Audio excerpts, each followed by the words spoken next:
Hello, everyone. Welcome to the first episode of VanLife and Chill. I'm your host, Forrest Stevens, and today I'm talking with Sachiko and Moritz. Check, check. One, Good? 2, 3. Okay. Mic check, mic check. Check. I actually met Moritz and Sachiko the first week that they were living out of their box truck, and I filmed a van tour with them for different media. 8 months later, I really wanted to check in on them and see how this experience was going. They went from the hustle and bustle of downtown Toronto to traveling North America in their box truck. And we talk about all the exciting and interesting things that they have done. Oh, are we starting now? Yeah. All right. I'm Moritz, and I was born and raised in Germany, and then about 7 years ago, I decided to move to Canada, and that's where I met Chico, and that's also where we somehow decided to get into van life. And about 8 months ago, we started our journey. So I'm Sachiko, and like Moritz said, we moved into this box van. And I think how it all starts is similar to a lot of people. You watch YouTube videos and you're like, I could totally do that because all of these people are doing it. And we both love to travel. So this is how we got into van life. Right now, I am identifying with being a YouTube content creator, a life coach, as well as, I guess, like a digital nomad living the van life. Like it's constantly shifting, but that's who I am right now. So I can't remember because we've met up in the past in last May and we filmed a van tour for different media. I believe you were like real fresh into your van life experience when we first met. Is that right? Yeah, it was, I think, second week or so. Second week. So how has it been then for the last almost a year, 8 months? How has it been? I would say ups and downs. I think it started off like, oh gosh, I don't feel safe anywhere. I don't know where we're going to sleep tonight. And now that we're in our 8th month, I would say like last month was when I first started to feel like, oh, this is something I can see myself doing forever. And so right now the question is not, when are we going to go back to home, wherever home could be? The question has kind of shifted to, how can we keep doing van life perpetually while still, making a living and staying alive on this planet? So there's been a real 180 shift in our attitude towards this lifestyle. Yeah, I guess. The first night was pretty bad. It was our first night on a Walmart parking lot. That was terrible. I don't know what business was done there that night, but weird noises all around us. And then, as we got further north, like to the big lakes, it got way better. Like, the scenery is so beautiful, even with all the bugs out there. And eventually we got into some pretty bad rain on the West Coast when the winter started. Yeah, that was pretty tough. And luckily we are finally far enough south that we get good weather again. Yeah. I mean, I'm sure you've experienced a lot since we've talked last. And Moritz, this question's for you, because I've received a ton of this exact question on the video we did together, but have you done anything with your automation? Where can people get this? I mean, this is the automation you guys have in your van is next level. And maybe just tell the listeners and viewers that might not know about it a little bit about what you guys Sure, have in your van. And I'd love to hear a follow-up because I don't know if you said it in the video or just to us, but you were thinking about maybe creating something out of it that's marketable. Yeah, there is something in the makings, but maybe I'll explain real quick. So oftentimes when you see those vans, they all have these fairly ugly buttons and gauges or gauges. I don't know, Gauges. all over the van. Like you press some buttons and they all look different, and I really hated that look. So I put together an home automation system where you have the same style button for everything. You have a tablet that shows you your solar production, your water usage. You can even put it on your radio in front of the truck. So if you're on the road driving and you want some hot water for the night, you just press a button on your front radio and it turns on the water heater. So it's been working great actually. I'm a bit surprised because it was prototypes. Like I did my own circuit board because I didn't really find fitting pieces on the market. And yeah, recently I've actually been working on to getting a more solid product out. It's still in a test loop. I just last week installed my prototype, and I'm gonna test it for the next month, see if it runs stable, and then I can move forward and get a bit more something that is usable not just by me but by everybody. And when Moritz was doing his testing, he accidentally wiped off the interface that we were using on the tablet. So he had to reprogram the whole widgets and templates on the tablet over the span of like 2-3 hours. So that was a little fun, detour in our schedule for the day. At least you'd already done it prior, I guess. Right. You knew what you were doing the second time. Except I couldn't dim the lights until after he had fixed the tablet, because now, with automation, your controllers can break on you. Right. Yeah. Well, I mean, That the makes sense. buttons, the hardware buttons, they still worked, but we have like some light settings at night when we just want to have, I don't know, a dim red light. Then you go on the tablet and you can actually choose what you want. So I see. So it was mostly just the dimmer. yeah. Yeah. So, yeah, I mean, maybe you could explain for the listeners as well, just a little bit about your box truck setup and what kind of components you have inside, and what's your layout and design like, so people can get an idea of where you live. I can start with like the design and layout, and maybe Moritz, you can tap in and do more of the nitty gritty stuff. We wanted to make the space as easy to walk through as possible. And the reason for that is because we have a door that connects our box to the front cab. So if we ever wanted to book it in either direction for whatever reason that could be, we could like roll out of the bed, which is in the alcove, kind of like in the U-Hauls that have the nose above the cab. We could like roll out of bed and hop into the front seat, or we can like dash out the back because we have barn doors that swing open in the back. So the design inspiration of the box is kind of like galley kitchen on one side with a dinette, and then on the other side would be all the plumbing with a shower and our composting toilet and a ton of storage for our climbing gear.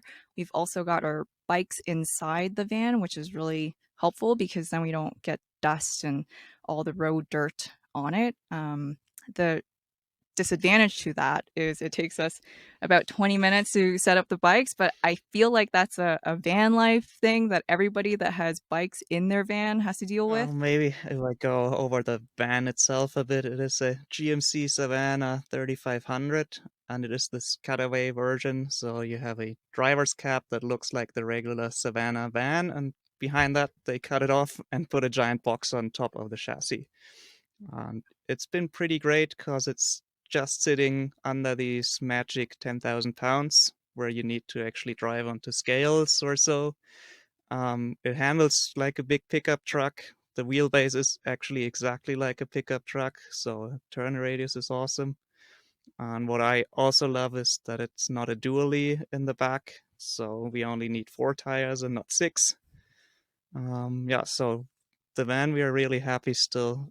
We actually recently met somebody with Isuzu, because that was our other truck we were looking into, and it is beautiful, but yeah, you suddenly get in all these truck mechanics, and I think it makes it way harder to just do maintenance, like finding a garage if you need to fix stuff. So we're pretty happy with this vehicle. I think one question we get a lot is, are we able to park in the city? And our box truck is like exactly 21 and a half feet. So it's like just sticking out a tiny little bit in parking spots. And no one's ever told us, like, hey, you're too long, you have to move. You just be considerate of other people and don't park too close to like the front doors of shops. And we've never had to be moved from a parking spot. Quick little interruption from your podcast to let you know about today's sponsor, and not just a sponsor, guys. You don't want to skip this. This is also a giveaway. So one of you will be receiving this exact cell phone booster that I have in my hands. And for those of you listening, this is a vehicle cell signal booster kit from the company HiBoost. So thank you, HiBoost, for sponsoring this video. And I will be sending this to somebody, and I will announce the winner on the 4th podcast.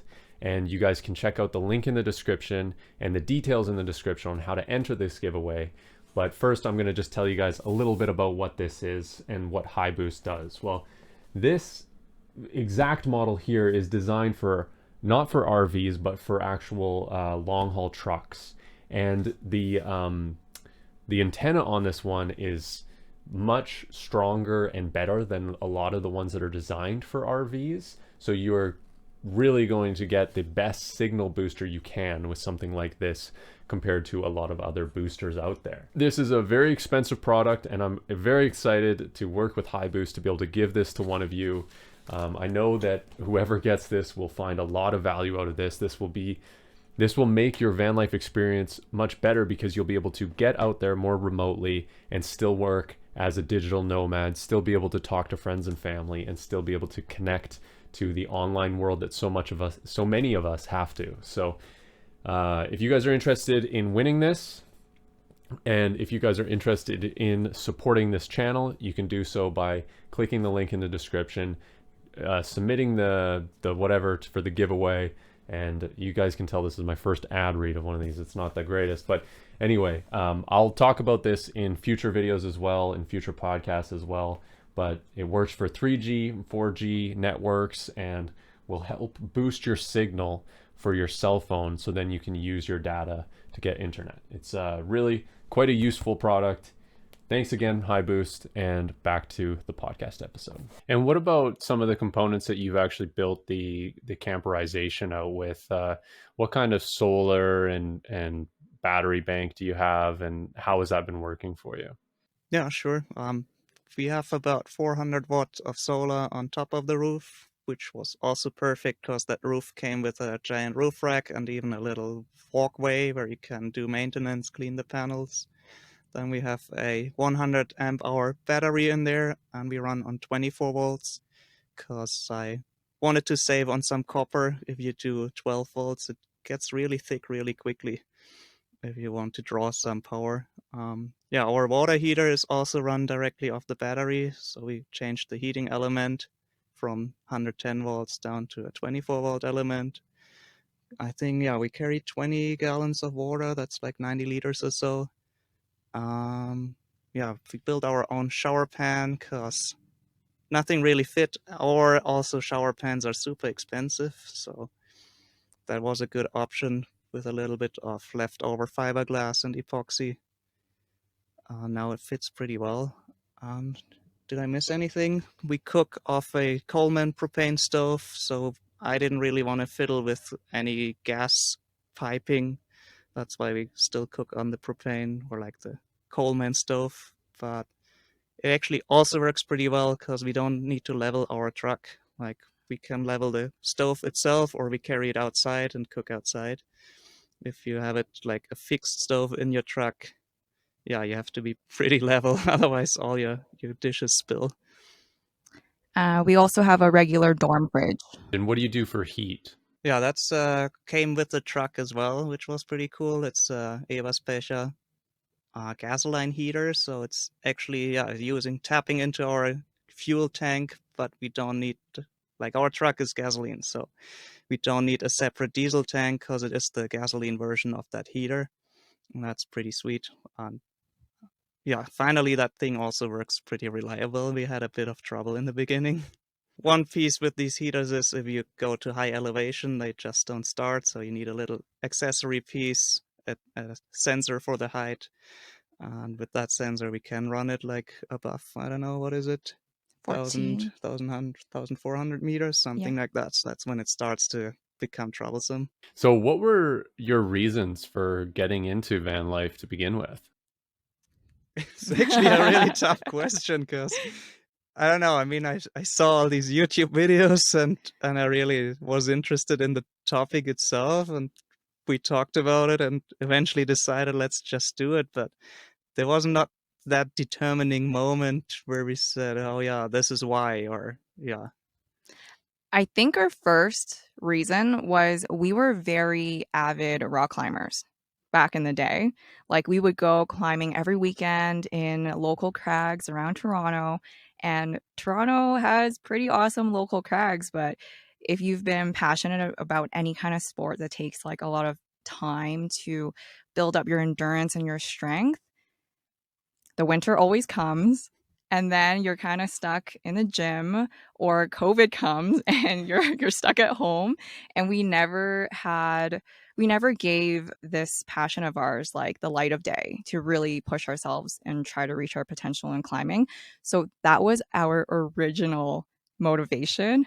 But when we started van life, it turned out that we were having way more fun making YouTube content and just trying to figure out how this lifestyle was, and just traveling and spending time with people. Like, people was a huge component of van life. And yeah, so I guess we only climb like once or twice a week now. And I guess another element was maybe freedom. I don't know if you want to talk a bit about that, Moritz. Well, we lived before that in a basement unit with it did have windows, but all you saw was the grass in front of them. So I was really looking forward to get more immersed into nature and yeah, just being close to nature. Now it is like that is the romantic part about this van life. You actually can drive to these beautiful spots, and in the morning you open the window covers and you see mountain ranges or lakes or rivers or yeah, all that. Of course, sometimes you also see, I don't know, Walmart. Walmart, yes. But that's a trade-off I'm willing to take. Yeah, absolutely. So one of the things that I'm always interested in is kind of what type of people end up choosing this lifestyle. And I'd love to get to know you two a little bit more. Like, what was sort of your upbringing? I guess I'll start, and then Moritz can finish that off because his upbringing was a little bit more stable than mine. My parents were actually amazing, so I think I'm part of the 1% here when I say like I've had a both my parents are still married. They had an awesome relationship, but I grew up in like a typical immigrant family. They immigrated from Vietnam to Canada, and they met here in Toronto. And then growing up, they were kind of still stuck in their Asian roots and their Asian cultures, Vietnamese culture. And in Canada, it didn't really meld so well. So I was having like identity crises throughout my entire life, trying to figure out, oh, like, should I be more white, for example, rather than like really be Asian? And you would get bullied for bringing sushi to school, which now, if kids brought sushi to school, they'd be like the coolest kid at the school. So that was kind of my upbringing. Like, they really instilled in me the values of spending time with family, constantly learning, and just constantly like growing and improving yourself as a person. I think that bode well for me in van life. So I'm really grateful to them for that part. But yeah, we definitely had our challenges. Super poor family. I don't know. I don't know what else there is. There's a lot more. Did you do any traveling or any camping or any sort of thing that could be related to van life growing up? That's a really good question. I don't think my parents have ever camped in their lives before. Well, you actually started camping like, I don't know, 6 years ago, the first time. Yeah, I took my So, first, I picked my number two flower the first time only 6 years ago. And Moritz, maybe yeah, I'd love to know a little bit about what your upbringing was like. sure, yeah. Like, as I mentioned, I was born and raised in Germany for the first 24 years or so. My family is, I would describe them as super normal, like not rich, not poor, like very average German. We lived a little bit south of Munich, so suburb living. And my mom has always been the one that took us kids into nature. Like, I have an older brother, so that's, I guess, where I at least get my love for nature. And my dad, we did go on a camping trip, but not that much. It was mostly when my parents were young that they did their own crazy camping trips. Like, there's stories of them in Africa and elephant ripping their tent apart. It was pretty nice for us kids to imagine that. I think that's kind of my idea of adventurous camping. That's why I'm craving these adventures. Maybe not with an elephant itself, but still, for me, it was very inspiring hearing these stories. And yeah, I guess once I got to Canada, I could immerse myself even more into nature, because in Germany it's pretty hard. This country has people everywhere. Like, every kilometer there's a house with somebody living in it. If you want real untouched nature, it's very hard to get even in Europe, maybe a bit in Eastern Europe, but otherwise it's overdeveloped, I would call it. And that's what is great in Canada, and I guess the US too. I think you missed a story there, because you came to Canada when you were 12 and your whole Well, family went on a whole RV adventure, and you gave your very first van tour when you were that age. oh yeah, that was one of the inspiring pieces to get me more interested into Canada, because yeah, this trip, I think it was 12 years. That was, yeah, really amazing. All these campsites, like back then we just traveled with an RV from campsite to campsite. Yeah, like, never seen so much space around me if you compare it to European campgrounds. All right, everybody, if you want to get into van life, there are a lot of challenges, from just picking the right van to picking all of the components that go into your build, for modifying maybe a prefab van. There's all these different challenges that each individual is going to face when getting into this lifestyle. And I've experienced a lot of these challenges. I've talked to a bunch of professionals, and I've acquired a huge amount of knowledge that I want to share back with everybody. So what I've done is I've created an exclusive membership Discord server about van life, and in there is a lot of information about, you know, how to build out a van properly, and also just how to live in a van easily and comfortably, so that the transition is easier for you. You're going to save money and time with the information that's in there. Plus, I'm on there all the time giving one-on-one advice to anybody that's interested in building out their own van. There's also exclusive updates on any van builds that I'm personally involved with, as well as upgrades on my rig. There's also collaborations that you can be involved in and be featured on different media.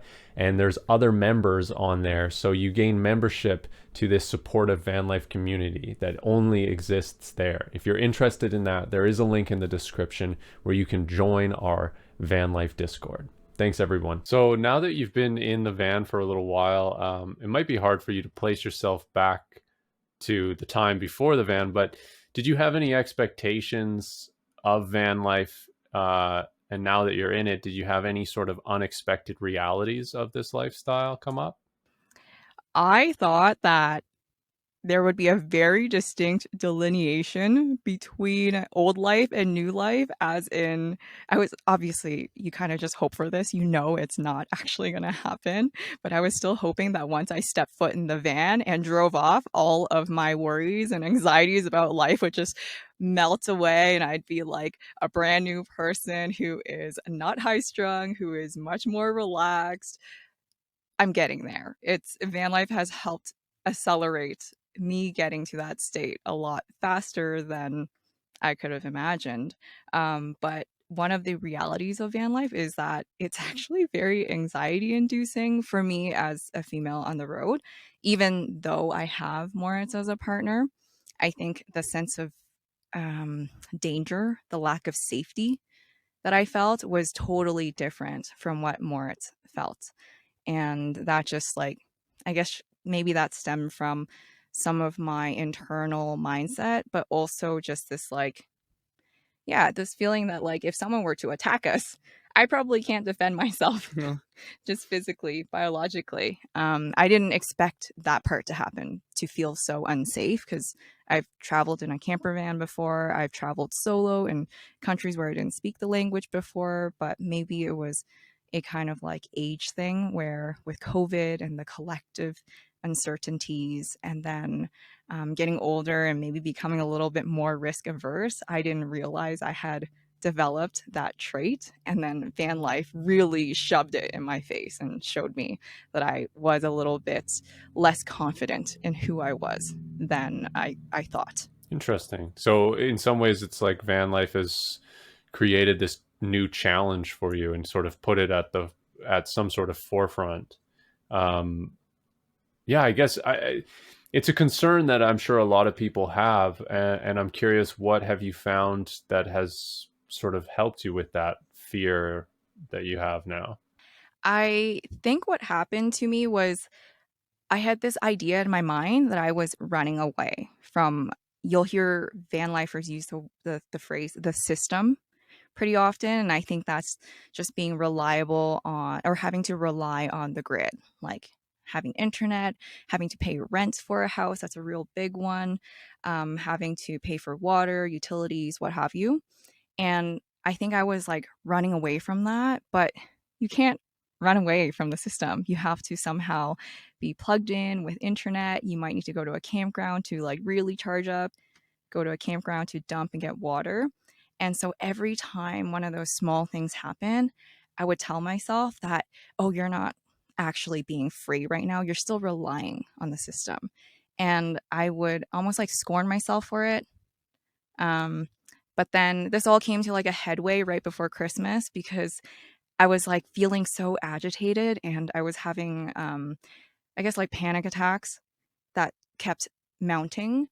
And I said to myself, like, something has to change, because there's no way we can go on living like this. I was forced. I was so close to just like buying a flight ticket and being like, let's just leave. Like, Moritz was like, should we just buy a flight ticket for you to go home and feel safe again? And so, I sat and I like dug into the the earths of my inner and deeper soul, and I was like, there's nothing to like run away from. Like, why do I need to run away from the system anyway? The system is not inherently bad. And I think that's the misconception that people fall prey to, that they keep running away. So when you're running away from something, you're constantly in a state of fear. And that was my downfall. And so I accepted that the system was good for me. It is good for me because we can do this right now. Yeah. And that was like the biggest shift. Yeah, it sounds like a real um, sort of mindset shift, and just realizing, yeah, I mean, like that's the thing, right? Is that the system is just really, that's what it is. It's a bunch of systems that people have developed for very specific reasons to essentially be either helpful or create a service, right? All of these things that we're talking about are services. And yeah, there's a problem when there's people who are using these systems to sort of prey on people that a lot of times it's, people that don't have the financial ability to sort of get themselves out of the system, right? But yeah, that's very, very, very interesting. So thanks for sharing that. I really appreciate that. And Moritz, I want to come back to that original question. Was there some unexpected, what was it? Unexpected realities of van life for you at Yeah, all? not as deep as with Chico. Like, yeah, I didn't have that sense of insecurity, but well, it was more like the small things, like if you make a plan for the day and you start your plan and you just realized everything takes twice as long. Like in the small space, you have to put everything away before you drive. So that takes out, I don't know, already half an hour of your day, taking stuff out, putting stuff back. Then, yeah, getting your water somewhere, dumping your other water somewhere. Sometimes we had a cloudy day, then you need to find somewhere where you can recharge your batteries, or you worry constantly, is your battery empty? Is it going to make it to the next morning? All these things. Yeah, I didn't realize just how much time goes sunk into just keeping your life together, kind of, I guess you would call it. Kind of the daily tasks, Um, they start Daily mounting up. tasks, yeah. And that's somewhat also the reason why we haven't been climbing as much, because for climbing, most of the time you cannot stay directly at the rock. You have to commute there, so that again takes out maybe an hour or two of your day. And yeah, it's just getting more tiring than we thought it would get, and that's why we had to dial back a bit and maybe just enjoy the surrounding of wherever we're camping and just go hiking or and enjoy ourselves in that sense. Yeah, that's an interesting part is a lot of people get into this lifestyle and expect to just be kind of traveling and experiencing the world like 24/7, and it just isn't really realistic for like that lifestyle might work for some people, but it's kind of very off skew in a balanced way because it doesn't allow necessarily for that rest and relaxation that you need. And then yeah, if you have to get up and you have to go to the RV park to dump, it's like when you're needing sort of a day off, it's like there really might not be one unless you really make the point of it with van life. And that is definitely a reality that people don't think about, is just the extra amount of work that van life ends up being in those small ways that kind of add up. I actually wanted to answer that question because I was like, where is all my time going? Because I fell into that hole where it was like, am I doing enough with my life? And so I kept timesheets for an entire week, and just packing up the van takes an average of like 1 hour per day. Packing up, cleaning, maintaining, getting water over the span of a week and getting gas and all of that is an hour. And then another big number was sleep, because we're not sleeping in places where we're getting good rest. Both of us sleep like an hour or two more per day just to make up for that low quality sleep. Interesting. Yeah, that was one of Emily and I's biggest issues, especially at the beginning of living in our RV or motorhome, was the inconsistent sleep. And I guess you would have to make it up at some point. Yeah, that's exactly what happened. I was so confused because it felt like, we were going places, we were still hitting some of these travel milestones, but it felt like we were losing daily time to stuff. But at the end of the day, it was just a shift in what we thought was productive work, right? Like taking care of ourselves, making sure we get good rest, even if it's another hour or two more, that's still productive days. Yeah, definitely you need it. I'd love to get into your sort of the mindset that you were in prior to living in a van, and like maybe that first night. I know you guys had some, like the night itself was not great, but before that, when you were actually moving out of wherever it was you were living before, was there some nerves that you were going through? Was there some excitement? What was going on in your mind when you were moving into the box truck for the first time? So I was super excited. Like I couldn't wait for heading out.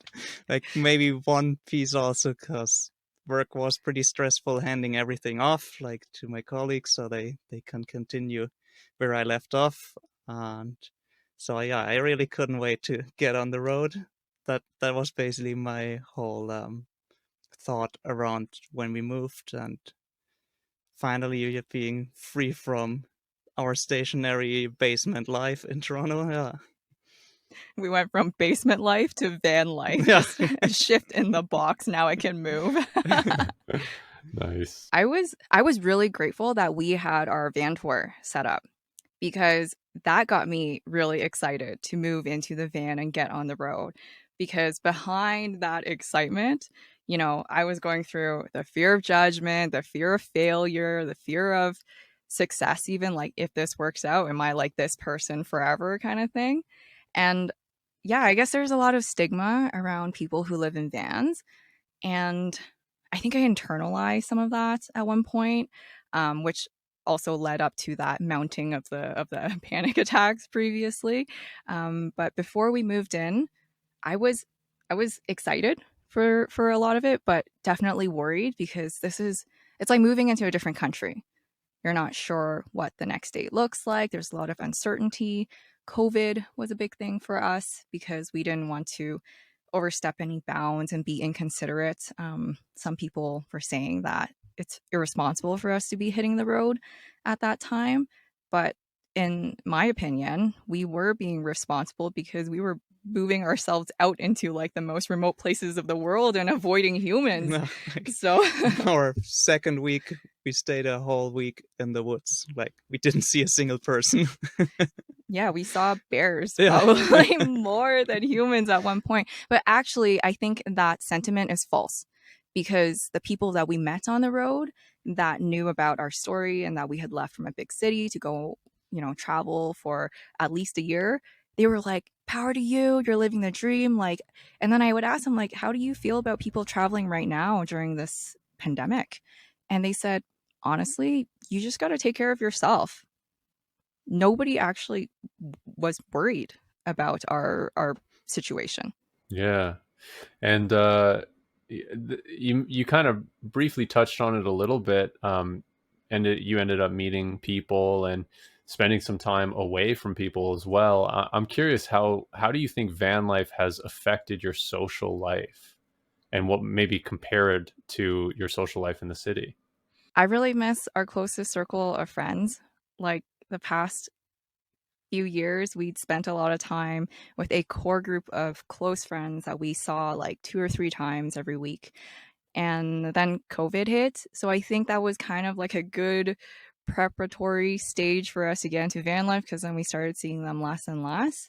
And yeah, we got really lonely, especially when you're like motoring and trying to get from destination to destination and you don't stop to share those stories with people and find a community. Right now, though, we have been traveling with another couple from Canada and the Bay Area, and we feel great. No. Van life showed us how important it was for us to be looking for people constantly. Oh, and we also went to a meetup recently and met so many like-minded folks. And if I could go back and redo van life from the beginning, I think the first thing I would have done is gone to a meetup just to get rid of all that fear of judgment and fear of failure and all that, because when you see other people do the same thing and they might be like several years more into their journey than you are, it gives you like a stronger sense of hope. You can kind of look up to them and see them as your mentors and maybe even ask for advice. So that's what I would have done differently. No, I mean, for the most part, I don't mind being lonely. Like, I actually usually take my time and retreat from people, I don't know, for a couple of days, maybe even weeks.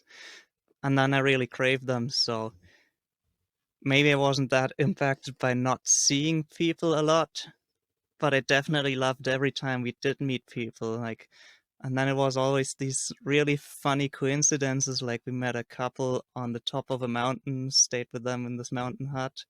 And then they hiked down the other side of the hill. We hiked down on our side. And eventually we would see them again in the library. And then eventually we would see them again. Where was the At third the climbing time? gym. At the climbing gym, and then yeah. on the ferry. So, yeah, sometimes I guess it's just meant to be that you run into these people and, yeah, share some time and have a good time with them. That's so awesome that you've been able to find some sense of community on the road. I mean, that's one thing a lot of van dwellers really appreciate, is like the community around van life itself. But you being interested in climbing as well, there's that aspect. And yeah, that's pretty awesome that you've been able to find that.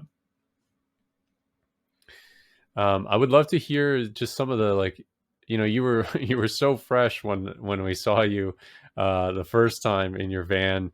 I'm sure you've had some amazing things and seen some amazing things, and I would love to just hear some of the more memorable experiences that you've had so far in your van life experience. Have you been to Sedona, Arizona?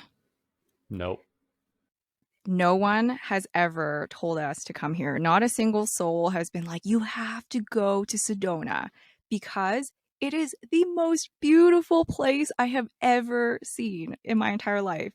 Like, as you're driving in, these like my memory is driving into Sedona.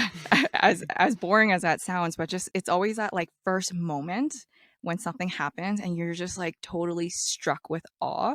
And it's just these like red mountains rising up in front of you as you're driving into the downtown, and it's like dotted with these green trees, and it's like a bright blue sky, and you see these like limestone ridges crisscrossing across the red mountains. Being in Sedona has been like one of the most memorable places that we've been to, and we've gotten a chance to climb here as well, and the climbing is, well, I didn't get a chance to climb. We took our friends up. They were first time climbers. And if anyone ever meets us on the road, we're happy to take you up a mountain. But we can't guarantee you that the climbing will be easy, but it'll be a lot of fun and very scary. What did you think about the climbing? Yeah, that one was actually not too bad. Like the grade supposedly was a bit easier, and when you actually touched it, it was a bit harder. But like yeah, it was very doable. So I'm actually pretty excited to do more climbing in this area because it's this sandstone here, and I love sandstone for climbing. Yeah, let's see. Maybe tomorrow we can get out on some more. What about your most memorable visits? Yeah, Now you're doing my job. Yes. My still most memorable. Moritz don't mind my English. has problems with English sometimes. It's hilarious. Part was us climbing on Tower of Babel. It's sitting on top of, is it Moraine Lake? Because there's this other lake too. Okay, it is sitting on top of Moraine Lake, and you go pretty high up. Like it is 9 pitches, so a good 300 meters of vertical elevation. And we did it together with a friend, so 3 people on the rock, and you do it with only gear. Like there is no bolts in the rock that you would use. You just plug in little metal pieces that help you get up there safely. And yeah, every pitch we did, the view got greater. You see this turquoise lake on the bottom. You see the glaciers around you. You see these cumulus clouds in the sun. And it was warm enough that you wouldn't like shiver on the rock, which sometimes is an issue. And yeah, on top you get the view even further into the mountains with more glaciers, more turquoise lakes. Like it was really breathtaking. And this was one of the few climbs we did where I stood on the rock. You get this huge exposure below you, and you think to yourself, yes, this is exactly the spot I want to be. Because other climbs, you're like, oh my God, why am I here? What am I doing here? This climb was, yes, I want to be here. That is exactly what I crave. So that's my best experience from this trip. That's so awesome. Yeah, because when I met you guys and you were kind of saying like we got into this because of rock climbing. I mean, it warms my heart to hear that you guys have got some good climbing in and really been out there and seen some amazing stuff. That sounds awesome. I'm curious to hear like what has van life taught you about yourself? A lot. Well, it has me taught actually a lot about you, Chico. Oh, maybe we should answer this about each other, maybe. Yeah. Yeah, about each other. Because yeah, Chico is very adamant about doing everything, maybe even 120%, and I think I played a really big role into dialing her down a bit and to getting her relax, take things at a slower pace, and enjoy the process instead of like hustling from step to step. Just yeah, getting a bit of a slower approach. It's helped significantly. It's and I know where Moritz learned it from because we took a detour to Germany this summer so that Moritz could get his passport renewed, and his mom always says one thing at a time. So that's where you get it from. What did I learn about you? I learned.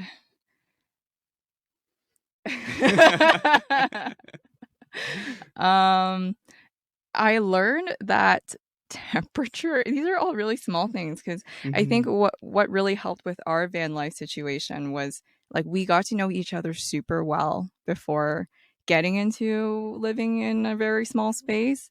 Because the thing I was going to say was I learned that temperature makes a really big impact on your well-being. Oh yeah. If it's too cold, you're going to be in bed all day. If it's too hot, you're just going to be like a grumpy cat. I've never actually met someone who gets this affected by temperature. I guess a good thing is like I learned that you're very calm under pressure. Like when we come across problems where I'm like, oh my God, it's insurmountable. Moritz is, well, first I calm his emotions. Like your first instinct is to like start fixing the problem without maybe knowing what the problem actually is. So I calm you down to get to the problem, and then I start losing it because I'm like, how do we solve this? And then that's when your calmness takes over and you're able to come up with like a plan to get us out of situations. Yeah, that seems to be a very symbiotic relationship. Yeah, we work together very well. And that leads into my next question, which is what have been some of the challenges as a couple that you've faced living in such a small space and living this van life experience? I've actually been noticing that come up more recently, and I think it was I don't really want to like pull the other couple into this, but I started becoming more like short-tempered when there was additional, I guess, tethers, I would call them, to like additional dynamics in our little family now because we're traveling with other people. So when I'm like saying something and you don't understand me the first time, but I'm in a rush. Oh, it's usually when we're in a rush. When we're in a rush, we get short. Both of us, we get pretty short, I guess. Yeah. We get short with each other. I thought that the small space would be a big problem for because I'm still working a little bit, but because we have the front cab, I just kick Morris out to the front cab, and so it feels like I have my own contained space because sometimes the work I do it gets pretty confidential when I'm doing coaching with people one-on-one. So it's nice to know that like he can't hear anything that we're saying and that we have a private space. So I think that helped. I don't know. What do you think? Well, the other thing we recently noticed is that we kind of mirror our emotions. So I was doing something totally separate from Chico. I was running my little prototype, was programming it, and it wasn't running the way it should. So I got really annoyed at it. And somehow Chico picked it up, and then we were suddenly annoyed at each other, even though like nobody of us did anything to each other. But yeah, like I guess it also works vice versa. If Chico is stressed, then I feel stressed. So that might be something that boils down more so in this tiny space because we are so close to each other than if we were in separate rooms and we're angry at ourselves. Yeah, that makes a lot of sense. I didn't prep another question. I just got to look at my notes here. No worries. Oh yeah. What do you guys do? I mean, this is like the most frequently asked question on my videos, but what do you do for a shower and a toilet in your van setup? So we've got a shower and a toilet. Thankfully, I really love Moritz for this part. He takes out the liquids and the solids from our composting toilet. I have stepped up my game and I have started tying up the bag as of late. So I'm really grateful that you take care of that part. For showering at the beginning, so when we were in Canada, because our hot water is on our battery, our shower was not being used because the water would be freezing cold. We didn't have enough solar to get energy to heat up the water. So instead, we were going to rec centers, which are just like all over the country, libraries and rec centers galore in Canada. We had problems finding those places in the States. There aren't that many rec centers, not as many public amenities as we have in Canada. Friends' places, friends and families and their friends sometimes. But yeah, as of late, we've been using our shower twice a week because there's so much sun in Arizona. So I don't know, that's been pretty No. good. Anything you want to add? No, like all I would add, I would definitely put in a shower again, even though we didn't use it as much maybe, but having the option, yeah, totally worth it. And like also Oh, we, especially if gyms close and things as yeah, right. well. Like that was an issue we ran into. No, and we can put in like rain jackets when they're wet into this wet room. Like it serves more purposes than just showering. Yeah, we haven't had to use gas station showers. Oh, but if anyone is passing through Arizona, there's this place called the American Travel Center, and you could rent out a bathtub. You could like rent it's a hotel that's been converted into like a travel center, and you just pay for the shower. It's like 13 bucks, but there's a bathtub in there, and apparently it's like super duper clean first thing in the morning. I don't know what it looks like at the end of the day, and I like scoped it out on Google and it's totally legit. We might actually stop there after Sedona just to check it out and make it like a landmark spot. That's awesome. That's a good tip. I'm curious, what kind of places do you end up finding to park? You've been across Canada, now into the States. Yeah, what kind of places do you find to park? I would say 80 to 90% we park on federal lands, like in Canada on Crown land, and here BLM or like forest reserves. And then on rare occasions, yeah, we've stayed in the city and kind of stealth camped when we had to do errands. And then the last bit is actually going on campgrounds if like maybe need a hookup at some point or just don't want to get into the stress of finding a place to sleep, because yeah, again, that's the other hour that's been taken out of our day. It's just if we're new to an area, finding where we go to. We cheated a bit. And I am hesitant to say this publicly, but at the beginning of van life, we booked Airbnbs a couple of times. And yeah, just for the sake of our mental health, not having to make that decision and do the research of where to sleep, because you get decision fatigue really easily when you're on van life, having to choose where you want to get gas, the cheapest gas, what travel path you want to take, where you want to go next.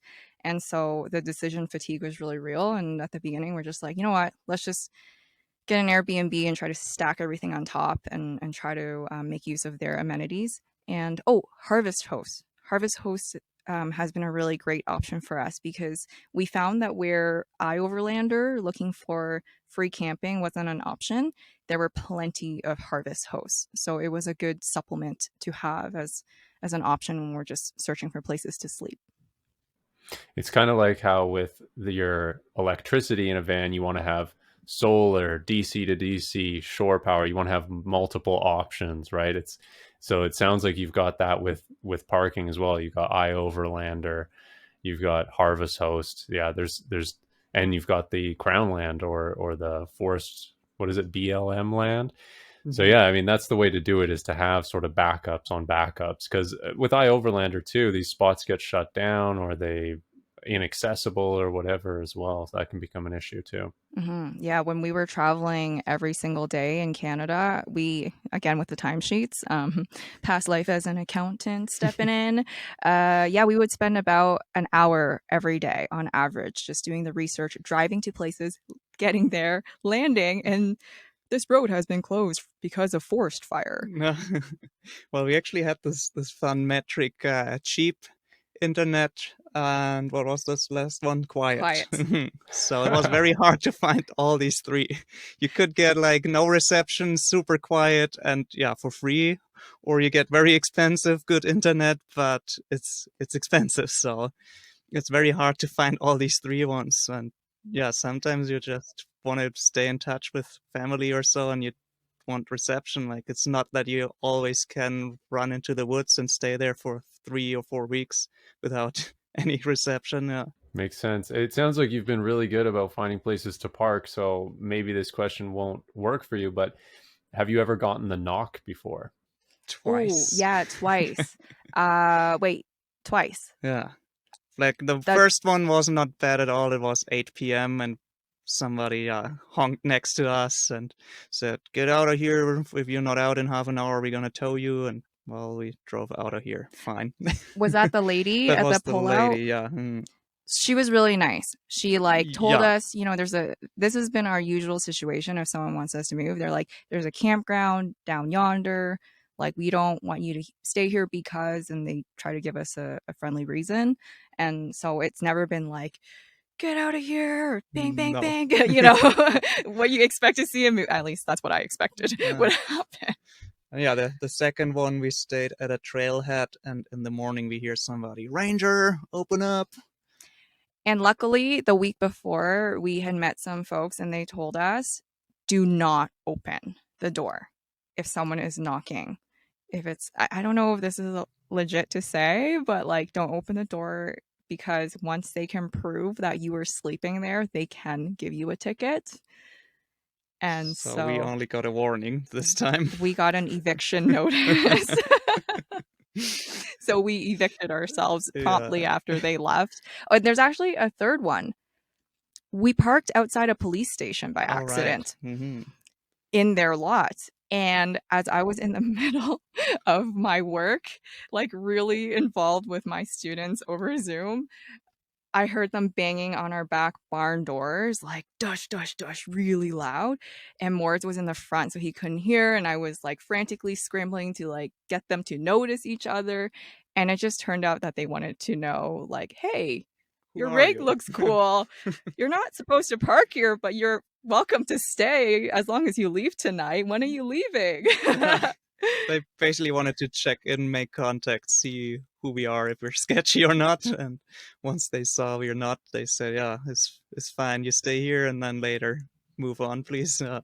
Yeah, that's the funny thing about cops is even if they're friendly, they have that cop knock that's just bang, bang, bang. Have you been visited by a cop before when you were on the road?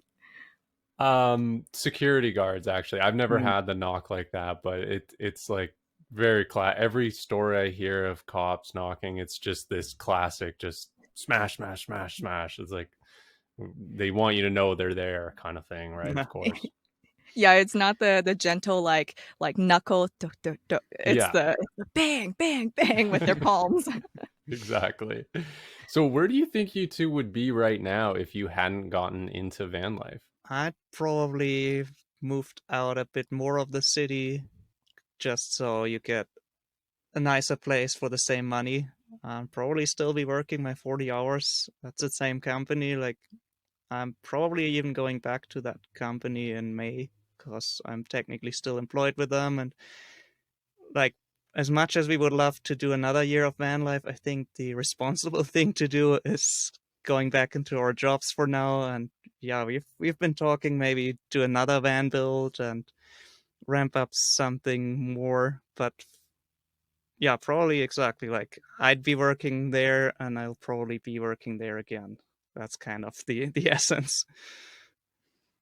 I don't want to get too dark here. But I was like having major existential crises before van life, which that was the one unexpected thing that like van life really quelled that. Like when you're, exposed down to the basics of living, it makes you want to live for some reason. So that's what happened. But if I hadn't been on van life, hopefully I'd be living with you. You said when you told that story. I think I would have just like dove headfirst into, I started a coaching practice, which took off right before van life. So I think I would have kept up with that and been like a totally different person, totally high strung still. So I'm glad that didn't happen. I'm where I am right now. Wow, that's really interesting. Do you have any kind of practical advice for anybody that's interested in getting into van life? And even maybe any advice for somebody that's wanting to do their own build like you guys did? Just do it. Not sponsored. Yeah, in the end, it comes down to just do it. Like all these thoughts you have why you can't do it, they seem big, but they aren't. like I met my buddy in Germany, and he was like, "Oh, I want to do it too." And I asked him, "Yeah, why don't you?" And he didn't really have a good answer in my view, but he's still so hesitant to do it. So again, like, yeah, just do it. One thing I did that really helped me, and this is super duper practical, so I really hope whoever's listening goes and checks it out, because it's one of the most useful tools I've ever encountered. It's called Fear Setting by Tim Ferriss, and he's that productivity guru, the 4-hour work week guy. And rather than setting goals, you set your fears. So you kind of define what they are. You think about what you could do to prevent those fears, and then how you could repair them if the worst case scenario happens. And then the most beneficial of all in this tool is, what is the cost of inaction.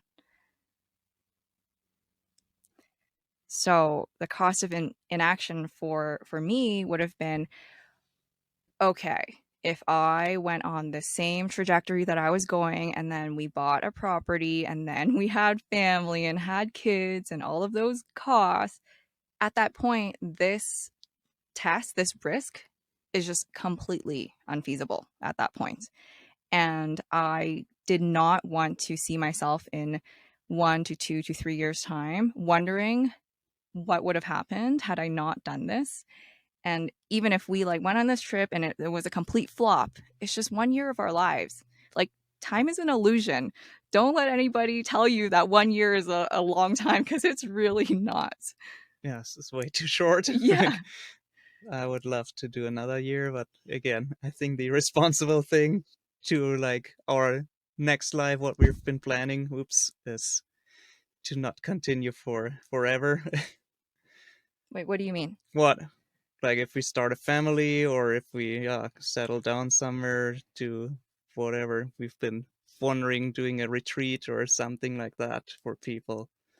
Oh, okay, yeah. Just constantly like No, reinventing and coming up with ideas no. to add value into this world, because like your wheel of life, career is really not one of them, to in my opinion. It's adding value into this world. Like, you should set goals on how you're going to add value into this world, and not limit it to just a career path that's like super duper traditional, and you have 15-year-olds making millions of dollars on TikTok. You can add value in different ways. Yeah, I mean, that's a good mindset to have. It takes it away from how can I benefit to rather how can everyone benefit. Yes, exactly. I like how you put that. So what is next for you two? You're in Sedona now. Short term, long term. I mean, you've mentioned some of the long term. What's next? But what is next for you? When Moritz goes back to work in May, I will, and I'm raising eyebrows here, because this is obviously causing some turmoil on the inside for me. I really want to do solo female van life for at least a couple of weeks, if I survive, maybe a month, and just to see what other women experience, or like what I will experience. Not having Moritz help me with the composting toilet, for one, and having to answer questions about what components are in your car, like how many amps of solar do we have. I think it'll be a totally like life-changing experience to do it all on my own, and obviously create content around it, and film some of that stuff, even for posterity's sake. That's my short-term thing. Well, even more short term, we still have like 2 to 3 months. Oh, So totally forgot about that. I was so excited about getting rid of Moritz and having this van right, to yeah, myself. to yourself finally. No, we're looking into getting into Mexico. Yeah, I hope the borders don't close until we get there. So the plan is slowly the next 2 weeks we get towards the border, and then we have a place we want to stay there for a month and climb the hell out of us, and then It's get. called El Potrero Chico, and everyone should go. It's super safe, very beautiful, just like limestone mountains jutting into the sky. It's amazing. And yeah, after that we'll be heading back, and yeah, most likely, unless we become superstars on YouTube, I'll be back at work. And Well, maybe after this you will be. Yeah. And also, yeah, where can people follow you as well? That's the other question. we're on YouTube at Road to Pitches. And we get the question, what the heck does that mean a lot of the times? A pitch is a section of climbing. So when you go to the gym and you climb to the top, that's one pitch. And it's a play on words of road to riches. We are on the road to pitches. So that's where you can find us on YouTube. Nice. Perfect. I feel like I interrupted you there with that, Sachiko. Did you have anything else you wanted to add before we finish here? Oh, we were also thinking of potentially selling this van to fund another van, to build out that van even bigger and better, because you learn what you need and what you don't, how to build things better after seeing other people's builds and getting to experience your own handiwork or lack of it. And so we have all these great ideas about what we could do to just improve this living space for us. So that's also hopefully going to be in the works once we get back from Mexico. That's really the next dream we have. Great. Yeah. Well, thanks so much for being on the podcast. I really enjoyed talking to you both today. Yeah, thanks for having us. Thanks for having us, Forrest. It was great.